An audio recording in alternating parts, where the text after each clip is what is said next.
If I ask you, do you want to save more money without earning more money? The answer would be yes. Because everyone likes to have more money. Saving money has its own benefit. We can use that money whenever it is required or for our future goals. As a salaried person, the inflow or the income is limited, and thus saving money from that inflow is very much required for our future goals. So in today's video, we will go through 5 simple yet effective tricks to increase our savings. To be honest, I have used a lot of technique to save money, but these 5 are actually the ones which works. It has worked for me and I am sure this will work for you too. Number 1, 30-day rule. The 30-day rule says that if we are thinking of purchasing any non-essential items, then wait for 30 days. This is because it will give us an adequate amount of time to think if we really require that item. This is essential to remove any instant gratification. With so many advertisements, social media and other platforms, we tend to buy items through instant gratification and then soon find out that it might be a bad purchase. With the 30-day rule, we are actually eliminating the risk of impulse buying, and thus we will buy only those items which are truly required. Do note here that we should identify what we consider to be a non-essential purchase. Non-essential purchase is actually our wants and not our needs. For example, whenever the purchase of car crossed my mind, I wait for 30 days to think whether I want the car or not. Mostly the answer is no, because in Bangalore, the Ola and Uber works really well and buying is not required as of now. Whenever the purchase of car passes the 30-day rule, I will buy it. Until then, I am happy with no car. So once we identify what types of products and what types of purchases would fall into non-essential items, then we will be clear on when exactly we need to utilize this rule. Number 2, paying in time. Whenever we are trying to purchase any item, we should calculate the amount of time we are willing to trade for that item. For human beings, especially salaried employees, time is our most valuable assets. And thus, we should calculate the amount of time we have to work for purchasing that item. For example, if I earn rupees 10k a day and I am thinking of buying an item worth rupees 50k, that means I have to work 5 days for that item. If I have to pay in time, then for that item I have to work that many days or hours. Then we have to see if that item is really worth the amount of time or not.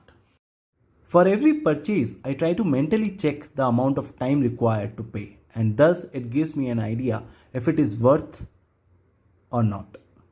Number 3, pay yourself first. This actually means that we are paying ourselves an amount of money after we receive our income. That money can be used to save or invest for our future goals. When we receive our income, we have to spend that money on various things like paying bills, buying groceries, and at the end of the month, we don't have money left for ourselves. So paying ourselves first is a mean to actually saving for ourselves before spending it on anything else. Every month on the first day when I receive the money or the income, I invest. Along with that, I pay for myself. I use that money for my short-term goals or my long-term goals depending on the goals I am saving for. In this way, I am working for myself first and then working for other things. I use a separate bank account for it. Number 4, practice gratitude. Practicing gratitude can help us save money by shifting our focus from what we lack to what we already have. I appreciate what I have in my life as well as I am content in my life for what I have. Actually, when we are grateful for what we have in our life, we are less likely to feel the need to buy more things. I know we all want to have latest gadgets, going for vacation more often, but think about the gadgets we already have as well as the vacation we already went to. This will help us to appreciate the things which we already have. What has worked for me is to spend 5 minutes every day to appreciate the things which I already have. Practicing gratitude can enhance our overall mental well-being because we shift our focus from material possessions to experience and relationships. Number 5, living within our means.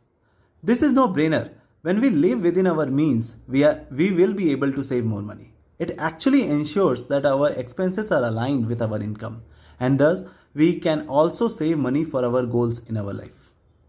This will help us to avoid the debt, because if we constantly spend more money than we earn, then we have to rely on the credit. Thus, we have to pay those high interest rates that comes with it. By actually living within our means, we can create a sustainable lifestyle. It helps us to prevent overspending. Along with that, it helps us to build savings. These five are small and effective tips to save some money. We can start these tips from today itself. I know most of us know these tips and might have incorporated some of the tips in our day to day life. And if we continue doing it, then we can save money from our income. If you have liked this conversation here, please subscribe and like. It's a new channel. We try to share the knowledge as much as we can in simple words for all of you. So subscribe and like and share the video. It means a lot. It can completely change the way we are operating, and we can invest a lot into this channel.